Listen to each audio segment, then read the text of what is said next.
صلى الله وسلم على سيدنا محمد وعلى آله وصحبه أجمعين. I'll try to summarize the topic. It's very important, very informative. It's the work of 1 or 2 hours, but I'm planning, inshallah, to make it better and longer, inshallah.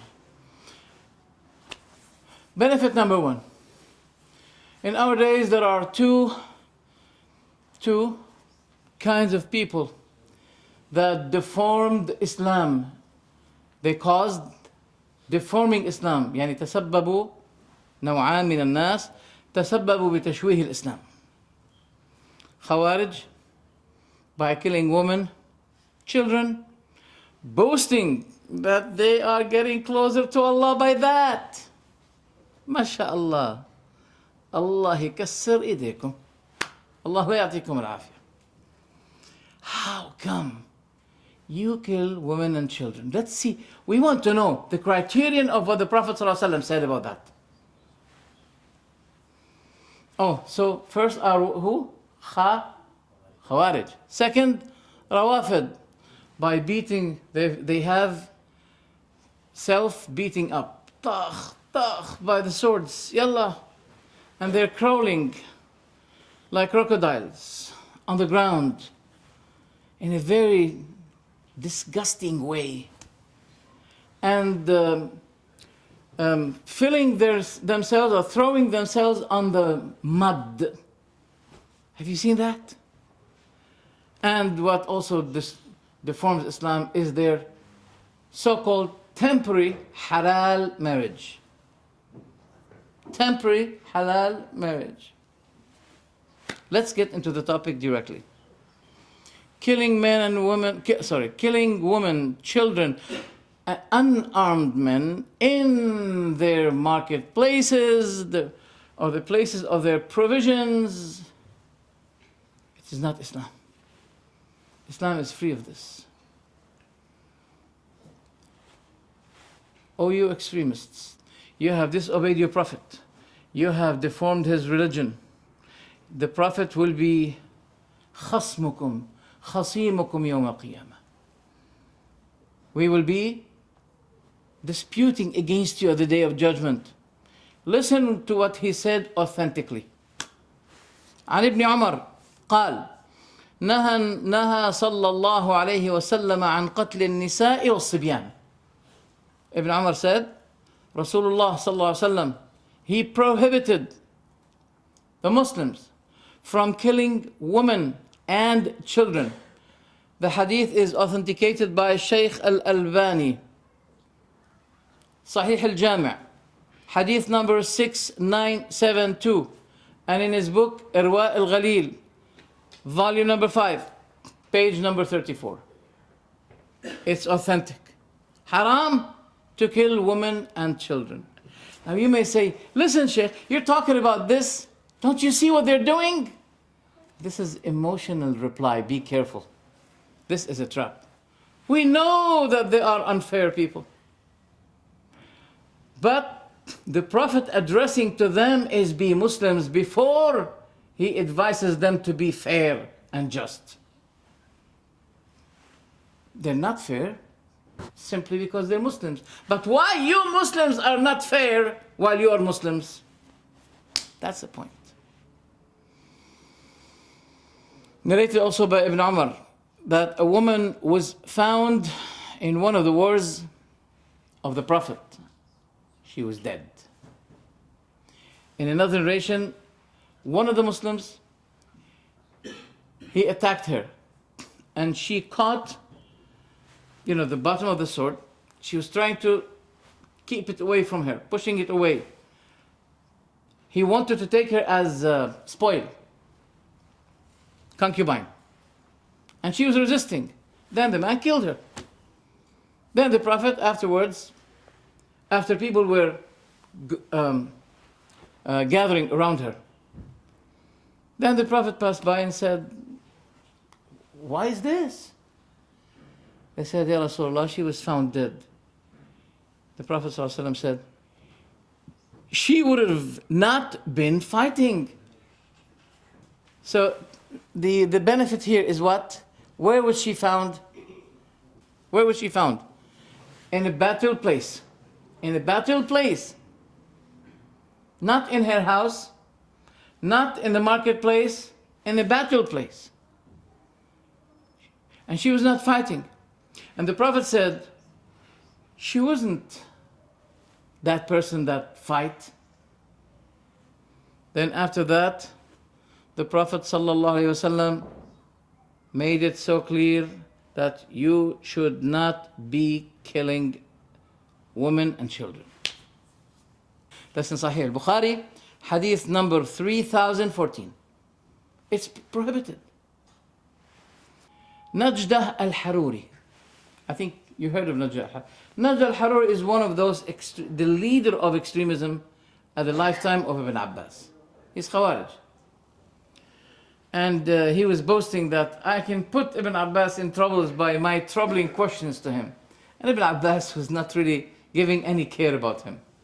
But sometimes he sends letter to him, to Ibn Abbas, asking him some questions. Then Ibn Abbas said, according to Sahih Muslim, when he received his questions, he said, لولا أخشى أن أكتم علما لما أجبته لما رددت عليه. Have it not been the issue that I fear that I may hide knowledge, I would have not been replying to his questions. And he said to him, one of the three questions, he said, and you asked me regarding killing the boys, the children, the kids. I heard the Prophet prohibiting killing the children, so do not kill children. That's in Sahih Muslim. In another narration, he said, unless you know about them what Al-Khadr knew about the boy, because Al-Khadr killed a boy when he was with Musa. And Musa was astonished. Why did he kill a boy? So Al-Khadr afterwards told him that this was a command from Allah. وَمَا فَعَلْتُهُ عَنْ أَمْرِي. I did not do it by my own decision. So he was revealed. That's why scholars say that Al-Khadr is a prophet. He's not like Santa Claus in Christianity. Many people say, oh, I saw Al-Khadr yesterday. Every time. We saw Al-Khadr. Come on, he's a prophet. Even Al-Razi himself said that the saying, the statement of Al-Khadr, وَمَا فَعَلْتُهُ عَنْ أَمْرِي, I did not do it by my own decision, will, is evident that Al-Khadr is a prophet. So Al-Khadr did not kill the boy because of a decision he made by himself. It was a command given by Allah, and Allah knows best. Look, Allah set rules. It doesn't mean that you say to Allah, you should commit yourself to your rules. That's Allah. He gave you the knowledge. He gave you the opinion. You can't use what He created as an opinion to you, to use your opinion, your created opinion, against the creator of the opinion. Oh, come on. So Ibn Abbas said to him, don't kill the boys unless you have a permission, special revelation with Allah, that He says to you, kill this one, then yes. But you're not prophet. It is so clear. This is narrated by Musnad Ahmad, volume 3, page 432, hadith number 1967. And by the way, Musnad Ahmad, it was 5 volumes. It became 50 volumes. From 5 to 50. That means 45 volumes were to give details about every hadith. Now, we hope, inshallah, we're working on bringing a lot of books here. Among them is Musnad Ahmad. But since you don't have it, I have a Shamila with me. A Shamila, the kind of Shamila I have, it's a PDF kind of Shamila. So for example, you're looking for a text. You write the text you want, then you find it in a Shamila, then there's a red button, you press it, it will take you to the PDF file, and you will find now the same page that you need the text to be. Yani, the whole 50 volumes are included in the Shamila I have. So inshallah, I leave it to the brother Ibrahim, inshallah. So it is authentic that Ibn Abbas said, do not kill children. And Nawawi, the explainer of Muslim, he said, أجمع العلماء على العمل بهذا الحديث وتحريم قتل النساء والصبيان إذا لم يقاتلوا. He said, all scholars agreed that this hadith should be applied, and that killing women and children is haram unless they fight. فإن قاتلوا قال جماهير العلماء يقتلون. All scholars also said that if they indulge themselves in fighting, then they can be killed. If they involve themselves in fighting. Sharh Muslim, the explanation of Muslim, volume 12, page 48. So clear until now. There is one doubt that people bring from Sahih Muslim. They always use this hadith. They say, the Prophet ﷺ سئل عن الذراري من المشركين يبيتون. The Prophet was asked about the children of the mushrikeen. They were kept with them. يبيتون. Because, the mushrikeen used to be cowards. I'm sorry, until now they are. So what will be giving them encouragement is to bring their family with them. But in many cases they don't know that they're bringing them to become concubines and spoils in the hands of their enemies. But they have nothing to do with that because they want something to encourage them. So when they see that their children and their women are behind them, then they have to fight stronger. That's why they yubayyit, they keep them with them in the war. So the Prophet was asked about, if we attack the mushrikeen and they have their children with them, the Prophet said, hum minhum, they are of them. That means, in this case, we are not blamed. Especially scholars said that there will be a dark place, so Muslims will not be differentiating between a man or a woman. The Prophet said they are of them. Since they brought them with them, they are of them. The Khawarij today, they use this hadith. They say, تترس الكفار بالناس. يعني, if the kuffar used people, civilian people, as shields for them, can we kill the shields? Usually, if they used something as shield, and if we don't fight, it will be harming us, then this is allowed as shield. But that doesn't apply to what they're doing. They're going to the airplane, they exploding the airplane, they're killing the innocent people, and they call that tatarrus. It can't be. That's out of the case. Absolutely. What about the Prophet himself? The Prophet never killed women, never killed a child. But do you remember Bani Qurayza when they made, what do you call it, a security gap, ثغرة أمنية. They opened a security gap to the people of Quraysh when they surrounded Medina, if you remember. And that was about to become a big catastrophe to the Muslims. So they betrayed. They cheated. They broke the covenant with the Prophet ﷺ for cooperating on defending Medina. And Abu Bakr was sent, the Prophet sent Abu Bakr to negotiate with them while Medina was surrounded. They said to him, you're coming here, Abu Bakr? Maybe your God needs our help? And they started to insult the Prophet Muhammad ﷺ with the worst kind of insulting. They are stupid. They thought that now this is the right time and finish. Muhammad and his companions, khalas, are annihilated. The Prophet said to Abu Bakr, don't make any decision by yourself unless you return to me. Abu Bakr wanted to do something against that one who was insulting the Prophet ﷺ, but he remembered what the Prophet said. In similar incident with Hudayfa, the Prophet said, go to the people, check them for me. وَلَا تَزْعَرْهُمْ عَلَيْهِ. Don't provoke them against me. Be careful, just check what they're doing, where they are, how many they are. Hudayfa said, I heard them speaking. And there's nothing that can stop me from putting the sword in many of them. I'm so close to them. But I remembered the word of the Prophet ﷺ, وَلَا تَزْعَرْهُمْ عَلَيْهِ. Today people like those, they say, oh, we're so close. Yeah, the Prophet said, don't do it.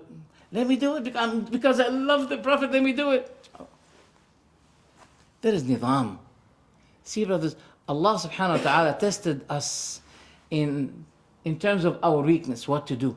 There is a law of Allah. Not only there's a law how to make wudu, how to pray. There is a law how do you deal with your circumstances.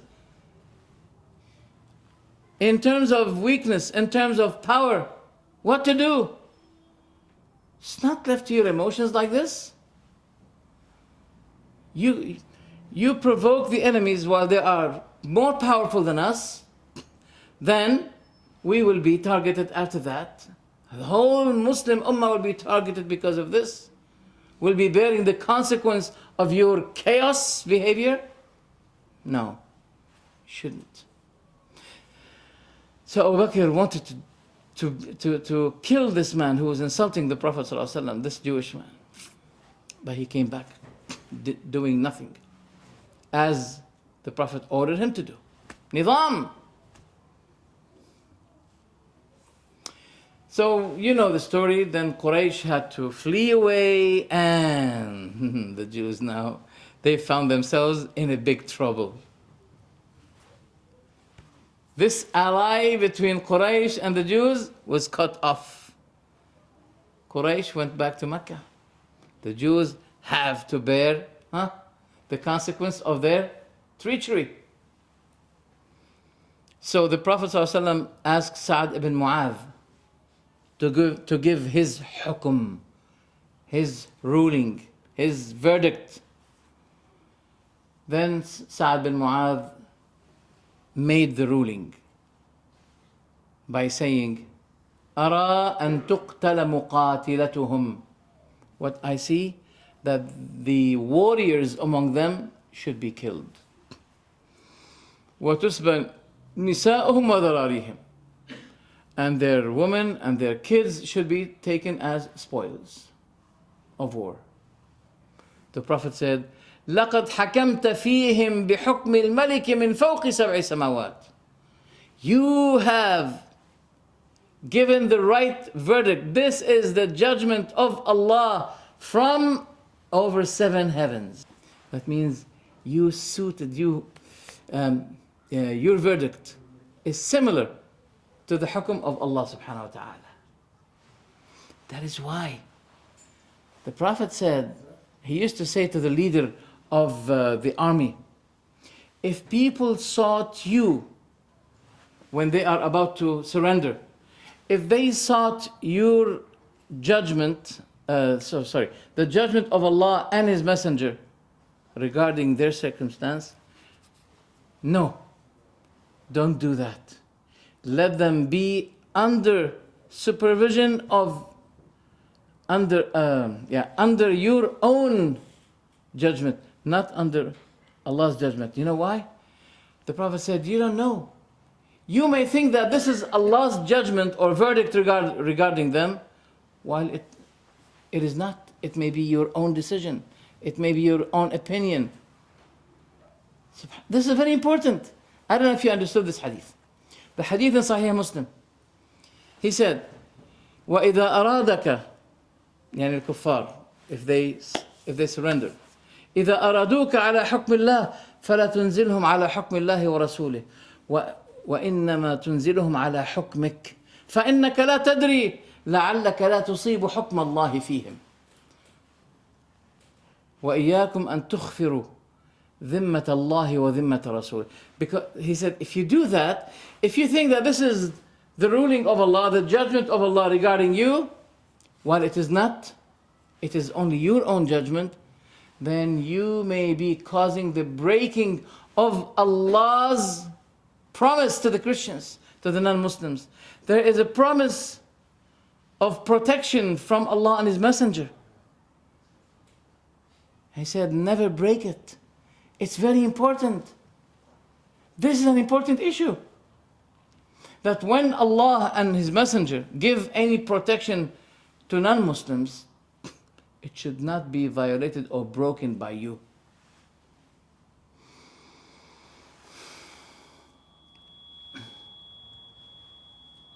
So some people, they quote this hadith. They say, Sa'd bin Mu'adh said, my verdict is that we should be killing them and spoiling their women and kids. No, killing the warriors among them, not any one of them. And تقتل المقاتلة, the fighters among them should be killed. Yes. طيب, what if they killed our children? Should we kill their children? That's an important question.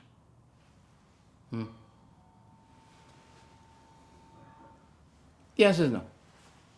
Because even if their women and children are in the war, we don't kill them unless they involve themselves in the war. For example, we know that this is a non-Muslim soldier, for example, he was killing some people in Iraq. Should we go, for example, to his house here in Britain or in the UK, in America, looking for his house where he is, then we kill his wife and his children? The answer is no. But he is a killer. Oh, calm down your emotions. The ruling is for Allah and His Messenger. The ruler should not be your emotions. But they quote this ayah, وَإِنْ عَاقَبْتُمْ فَعَاقِبُوا بِمِثْلِ مَا عُوقِبْتُمْ بِهِ. If you punish by the same of what you were punished with. طبعا they don't quote the next one, وَلَئِنْ صَبَرْتُمْ لَهُوَ خَيْرٌ لِلصَّابِرِينَ. That's not our. But they say بِمِثْلِ, that means this. They understand it that the same way they did it to you. Type, if a soldier raped my daughter, astaghfirullah, may Allah forbid, okay, should I go and rape his own daughter? Look, if they take the ayah this way, the way they understand it, then they should be saying yes. It can't be. That's why they say, for example, if you remember, they burned a jet pilot. Yeah, they burned him. They say he was burning our people, so that's why we're burning him. But wait a minute. The Prophet in Sahih Bukhari, hadith number 3952, I remember. I hope I'm right. He said, oh, before I told you to go ahead and burn some people, don't do that. For no one burns except Allah. There are people who said to Ali radiallahu anhu, Anta. It's you, the Holy One. They started worshipping Sayyidina Ali. And Ali ordered them to be burned. As he was starting burning them, they said, now we believe that it's you, God, because no one burns except God. Now we believe strongly that you are God. يخرب بيتكم. Then Ibn Abbas radiallahu anhu came to Sayyidina Ali and said, if I were you, I would have been doing this. He said, why? He said, because the Prophet ﷺ said, it is forbidden to burn people, because no one uses the fire as a punishment except the creator of the fire. Why don't they commit themselves to this hadith? The Prophet said, I ordered you to do this, but no, don't do it. For no one uses the fire for burning except the creator of the fire. The hadith of Rasulullah is so clear. Plus, that's what I'm saying. If someone committed adultery with one's daughter, you go ahead and commit adultery with his daughter. Someone stole you, then afterwards the police find you in his house. What are you doing? I'm stealing him as he stole me. Can't be. Whoever killed your child, do you go ahead and kill his child? Shall this be causing a chaos in the... Yes, this is chaos. This is the religion of Allah. I remember Sheikh Ibn Taymiyyah rahimahullah. Ibn Taymiyyah rahimahullah. People came to him and said, look at those Tatarian army. You know, the Tatarian army, they invaded Iraq and Syria. MashaAllah, we should also not forget that the Shia granted them this, as they are granting many countries today to the Russians, to the Westerners. Bismillah, MashaAllah. There is no country in the world, but they want to try, test their capabilities and faculties in Syria, MashaAllah. Who's behind that? The Shia. So Ibn Taymiyyah was asked about those Tatarian Mongolian soldiers. They are not Muslims. They are drinking. Should we stop them from drinking? Ibn Taymiyyah said, no. Keep them drinking. Because if they wake up from drinking, they will go back to the killing and persecuting the Muslims. Let them be drunk. That's better. Let them be drunk. There's a beautiful hadith of Rasulullah sallallahu alaihi wasallam who said, "Husnul ahdi min al-iman." Husnul ahd. You need to carry on your pledge, your promise. This is a part of iman. So this hadith is authentic, by Sheikh Albani, Silsilat al-Hadith Sahiha, volume 1, page 376. Husn al-ahd, to maintain your promise to people, is a matter of iman. Also, it was narrated by Sahih Muslim that Hudayf ibn al-Yaman radiallahu anhu, he went out, tried to participate with the Prophet ﷺ, but he couldn't. As he was on his way going with a man called Abu Husayl, I think, Abu Husayl. He said, the kuffar of Quraysh stopped us. They said, where are you going? Are you going to Muhammad and his companions, huh? He said, no. We're only going to Medina. He said, no, it seems you're going to Muhammad. They said, no, we're only going to Medina. We do not want Muhammad and his companions. They said, okay. As you said that, you give now your oaths and promises, commitments, that if you went to Medina, you will never be fighting with Muhammad against us. They accepted it. They had to say it. They thought that if they say it, they don't need to keep on their promise. Those kuffar. Just like one gets inside the supermarket. Bismillah, Allahu Akbar. Ghazwatu Badr. Ghazwat Badr in... Come on. So, they went to Medina. And they told the Prophet ﷺ what happened between them and the kuffar of Quraysh.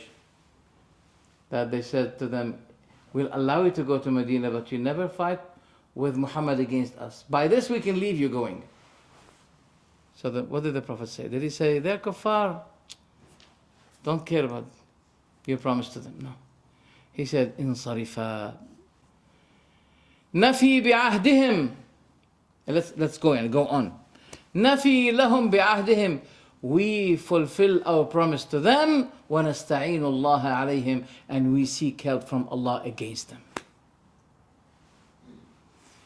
This hadith in Sahih Muslim, volume 3, page 1414, hadith number 1787.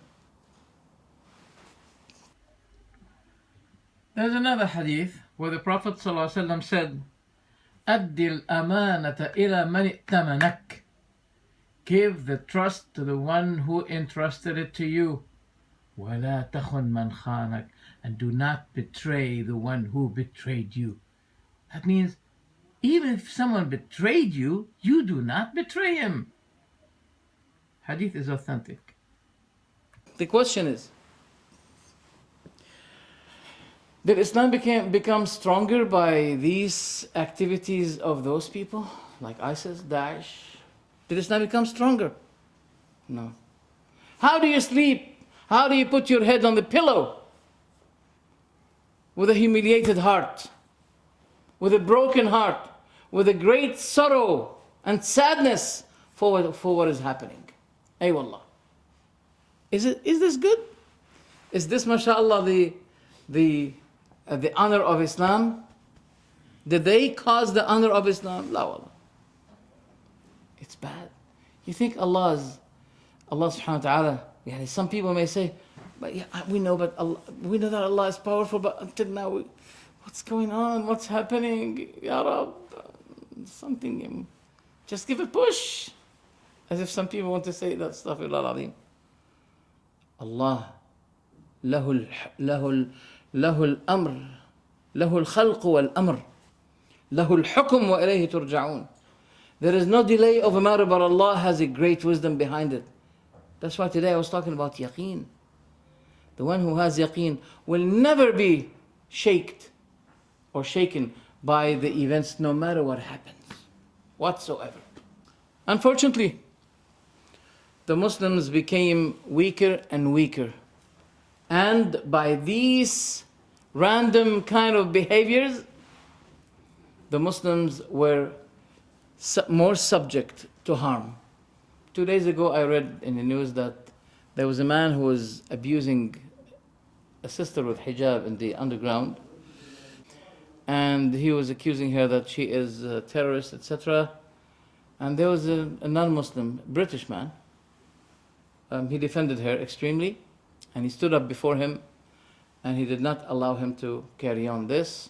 And he escorted her to her place until he was sure that she was okay. That's good. We ask Allah to guide him.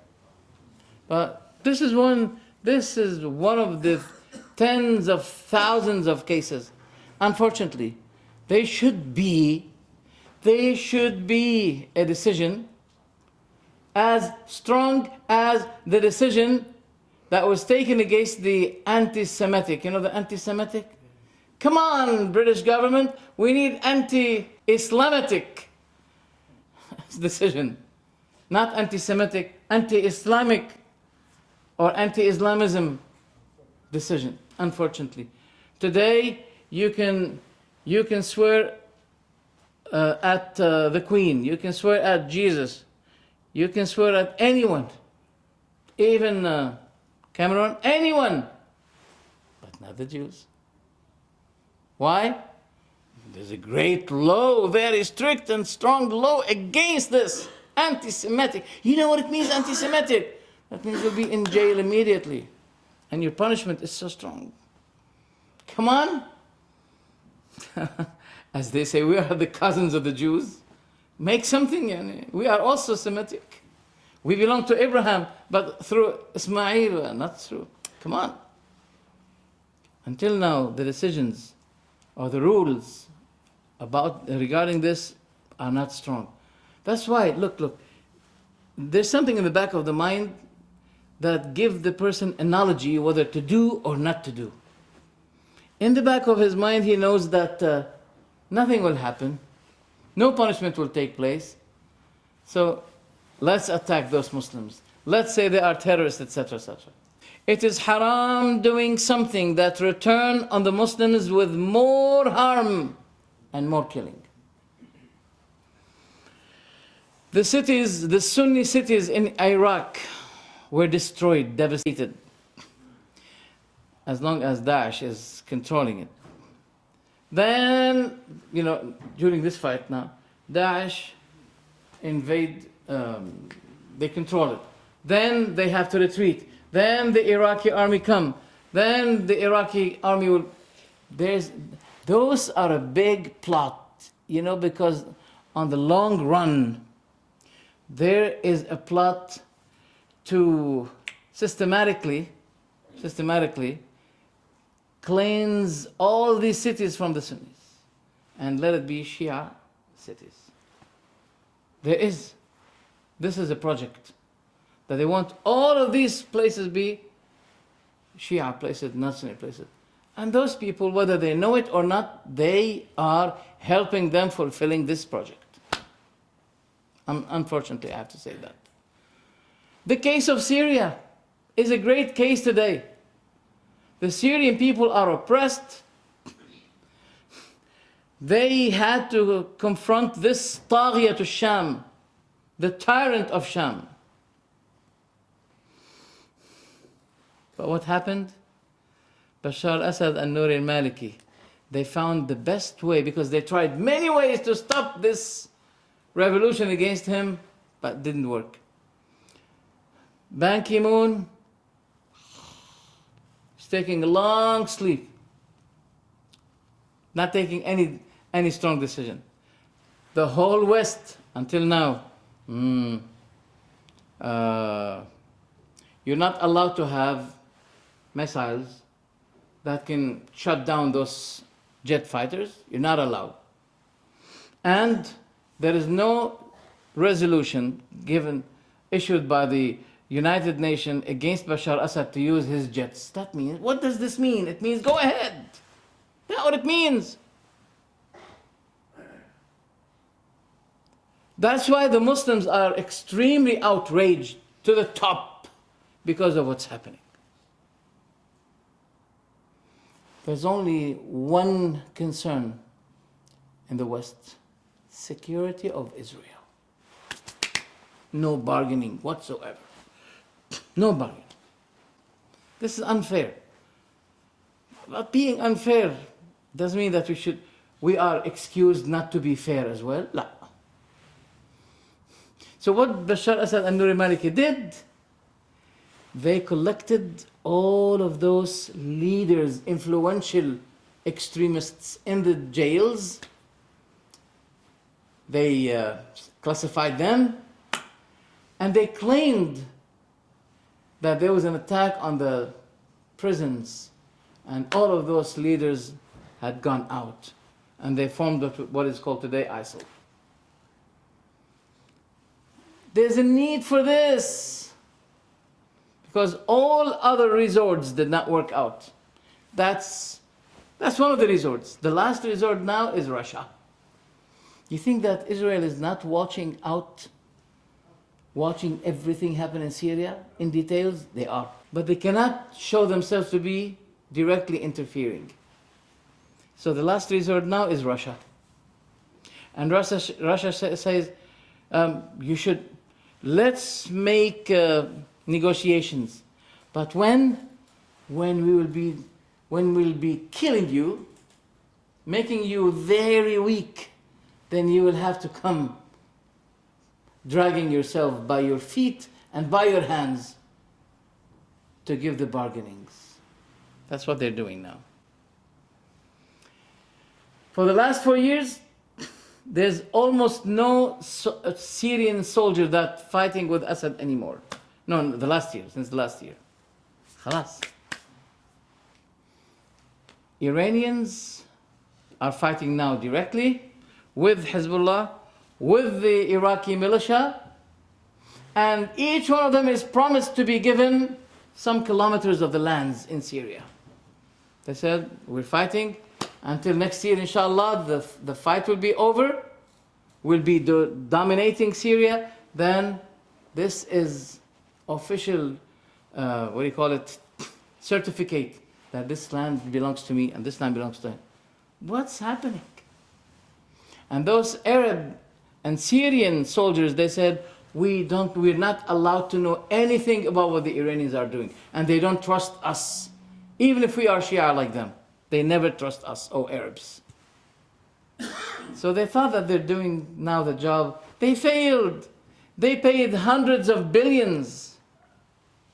And until now, Syria is not under the What Bashar Assad has with Iran, with all, they have not more than 20% of the Syrian land. 80% of the Syrian land is in the hand of the opponents, of the so-called rebels. 80%. So what is the outcome of those hundreds of billions that Iran kept paying? Nothing. What did they do? They always fail, by the way. You think that they do something, they're failing. In Yemen they failed, in Bahrain they failed, in Kuwait they failed, in Syria they failed. What did they do? What is the outcome? Tribulations, problems, chaotic cases, killings, fitan. And some people say, no, Qarn al-Shaytan is in Riyadh. No, Qarn al-Shaytan is in Iran, where the Dajjal is going to emerge. There, Qarn al-Shaytan. Why? Because the Prophet said, in it, fitan, zalazil, mihan, in it. Where's the zalazil in Riyadh? Until now, 1,400 years, there's no earthquake in Riyadh until now. And they say that, no, Qarn al-Shaytan is in Riyadh. While Iran is one of the greatest countries in which the events of earthquakes occur there. Not in Riyadh. It's a big plot. The plots and the conspiracies are not hidden to Allah. But what Allah wants from us, that we commit ourselves in His rules and commands and Sharia. But can we give a guarantee to the West that, even for 6 months, warranty 6 months, that 1.5 billion Muslims are not going to do any kind of terrorist attack? Can we give that guarantee? Can you control? I cannot control my children in my house. How can I control 1.5 billion Muslims that they're not going to do anything? And where do they start their attacks? From the European countries. And by the way, I really wonder, Isil until now they did not make any serious kind of belt exploding in Iran. Nothing. No suicide bombing in Iran. Only in Saudi Arabia? Subhanallah. In the West, okay, we know. But nothing in Iran? How come? So we cannot give guarantee, even for 6 months, that one stupid, foolish person among us will be doing something un-Islamic. We can't. But what we can do is to declare the Islamic ruling regarding these issues and free ourselves not from those people. Because we can't say they're not Muslims, those Isil people. We can't accuse them that they're not Muslims, they're our brothers. But we free ourselves from what they do, because what they do is not Islamic. Some people say that Daesh are Salafis. Daesh are Salafis. Yeah, they're Salafis in terms of matters of Tawheed, Asma and Sifat. Yes, that's true. It doesn't mean that if they agreed with us in something, if there's something in common between us and them, that means they belong to us. Look, we have many in common things in the matter of doctrine between us and Christianity, between us and the Jews. Sometimes if you observe the prayer of the Jews, you may think he's Muslim.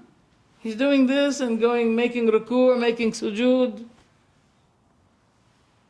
So if we have something in common, it doesn't mean, the Shia say, oh, there are Salafis like you. They destroy graves. We destroy graves?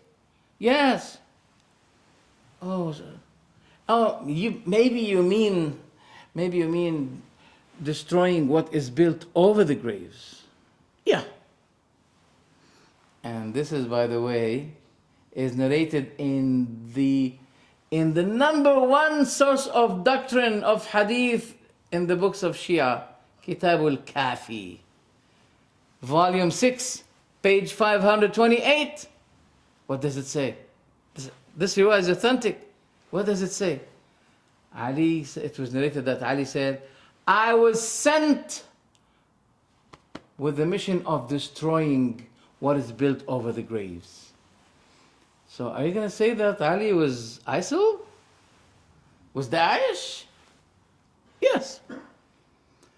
The graves are prohibited to be raised up. The Prophet said, you shouldn't be doing this. And by the way, I challenged the Shia, and especially Hassan Nasrallah, in one of my lectures on TV. I brought to him all the Shia books that they said it is by consensus, ijma', that no grave should be built over it anything. So if this is something in common between us and Daesh, it doesn't mean that they came from us. No.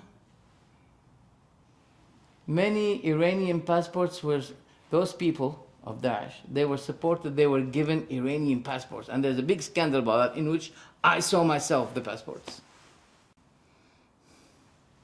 Saudi Arabia did not give them any supply, any support. Saudi Arabia did not keep them for more than 15 years. Many leaders of Qaeda and Daesh, they were in Iran. After they were in Afghanistan, they went to Iran and they were hosted for more than 1 decade. What does this mean? Who's giving them that support? Iran uses them. Iran uses them. Yes. That is why the Prophet said, if I will be alive and I'll see those Khawarij, I'll be killing them. You know why? Because they'll be leading the people of Awthan, people of idols. And they will prioritize the killing of Ahlul Islam instead. And that's what they're doing. And they will be used politically by the non-Muslims, by the West, by Iran, they can be used in a very hypocritical way. Very hypocritical way. Okay? They're well used. This deen is the deen of Allah. The fitna, the greatest fitna, is not the fitna over us. It's the fitna to the non-Muslims who say, look, their religion today is weak. If their religion belongs to God Almighty, why they are weak? Knowing not that Islam became weak because of our bad management and dealing with this law of Allah. So if you do not commit yourself to the law of Allah, you will be tried by weakness, and that's what's happening. Is suicide committing is halal? You know, I used to be using this as evidence that Islam is great. And I was saying, let's have a survey on statistics regarding committing suicide. In Sweden, first in Ukraine, maybe second in Sweden, third in South Korea, etc., etc., etc. In Afghanistan, the most miserable situation people have there, they have the lowest kind of committing suicide. Despite they are facing miserable situation there in Afghanistan. But today I have to shut my mouth because today ISIL is the greatest kind. They have the highest rate now today in terms regarding suicide bombing and explosive builds. Is it haram or halal to commit this kind of suicide? Look, I've been studying Islam for something like 40 years until now. I haven't come across any kind of allowance, any kind of approval for killing oneself. I haven't. What I have is the opposite. That if a person hit himself with a piece of iron, his iron will be in his hand at the day of judgment, killing himself. There is a story, this authentic narration, that a man was fighting the enemies, leaving none of them, but tracing and killing. Companion said, MashaAllah, Wallahi. There's no one that had done anything better among us like this man. The Prophet said, do you mean that one? He said, yes. He said, he's one of the people of hell. Oh, what? Afterwards, the man could not bear his injuries. He took this because he got injured. Oh, one of the companions said, أنا صاحبه أبدا. I'll be accompanying him until he died. Because he wanted to know why the Prophet described him that he's one of the people of hell, and he was fighting bravely all the kuffar. This person eventually, he got injured, he could not bear his injuries, and he killed himself. The Prophet said he's in the fire. So imagine, okay, you may say, probably my opinion is correct, that I commit suicide to kill the non-Muslims. I say, wait a minute, what if you were wrong? You put a possibility. You can't say 100% because you don't have evidence. Okay? Would you be putting a possibility, let's say 20%, 25% that you're wrong? If he said yes, I say, what if at the day of judgment you'll be standing before Allah and you have no evidence and you found yourself to be wrongdoer? Will you be saying to Allah, as the ayah I was quoting today and on Friday, رَبَّنَا أَرْجِعْنَا نَعْمَلْ صَالِحًا فَارْجِعْنَا رَبَّنَا أَبْصَرْنَا وَسَمَعْنَا فَارْجِعْنَا نَعْمَلْ صَالِحًا إِنَّا مُوقِنُونَ. Are you going to say, oh Allah, return us to life again, we can make it up? You can't make it up. Khalas. You don't know. The situation is bad now. You don't know afterwards you may be used. You are just like the palm tree. You may be utilized to be beneficial to Islam in another fields. Just to kill yourself like this? I mean, come on, brothers. Those people are reminding us of piracy. As if our religion today is a religion of piracy. People sitting in a cafe, suddenly the whole cafe is bombed. Allahu Akbar! Islam is the winner. What did he do? What is the outcome? Let's suppose, subhanallah, for God, what do you call it? For God's sake, let's suppose that it is allowed. What is the outcome? Even if it's allowed. What is the outcome? Is there any benefit? There's no benefit. The Muslims will be checked more. All their life will be harder. Many problems. There are some complicated situations today, but the Muslims today are given a lot of facilities, even in the Western world. Come on, brothers. Wallahi, I can't be grateful to Allah if I cannot be grateful to people, even if they're kafir. What I believe that our situation here, in a place like this, is just like the circumstance of Ja'far ibn Abi Talib. They had a meeting before going to the king of Abyssinia. The Muslims had a meeting. They said, what shall we say tomorrow? Ja'far said, Wallahi, we say nothing but the truth of what the Prophet taught us. By the good words of Ja'far ibn Abi Talib radiallahu anhu, the king of Abyssinia. He returned the gifts to the kuffar of Quraysh, saying to them, get back with your gifts.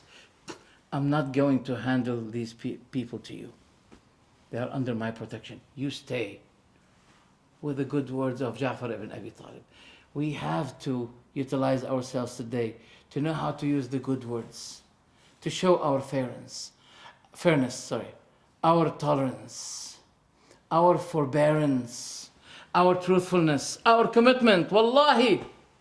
Eventually, I say, after this lecture, it is haram. By the clear, obvious words of the Prophet ﷺ. He should not be killing women. I was so sad for what Putin, may Allah curse him, for what he's doing in Syria. I was so sad. But at the same time, when I heard that the civilian airplane was bombed, because this is not Islamic. What is the guilt of the civilian people? The Prophet was not attacking people in their marketplaces, killing them. No.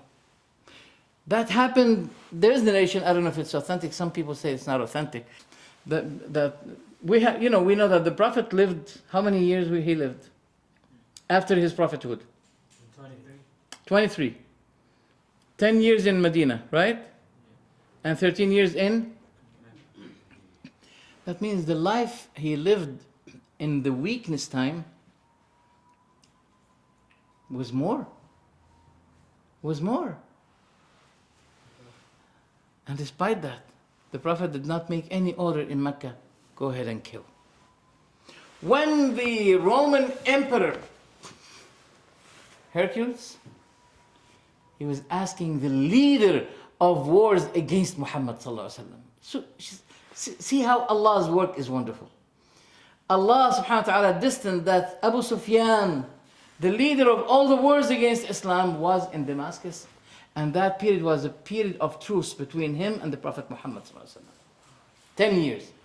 And the Prophet had taken advantage of the 10 years. He was pushing his da'wah extremely, to the extent that Quraysh regretted making that truce with the Prophet, because the whole tribes in the peninsula converted to Islam, and eventually Quraysh recognized itself to be in a weak position. That's why I say, in the weak period of the Muslims, take another way. Da'wah. Push da'wah. Your weakness will become strength. So Abu Sufyan went to Damascus. And subhanAllah, simultaneously, the emperor received a letter from the Prophet Muhammad ﷺ inviting him to Islam. He said, do you know anyone who is relative to Muhammad? They said, yes. And they called Abu Sufyan. He said, are you relative to Muhammad? He said, yes. He said, sit down. I want to ask you many questions. And he told to the companions of Abu Sufyan that I'm going to ask him questions, and if he lied, you should witness that he made the lie. Abu Sufyan found himself stuck. He said, what should I do? I want to make any lie against Muhammad. So one of the questions were, did you fight with him? Abu Sufyan said, yes, we fought. He said, did he betray? Yaghdir. Was he betraying? Cheating? Abu Sufyan said, no. Then he said, this is what he was able only to say to make a lie.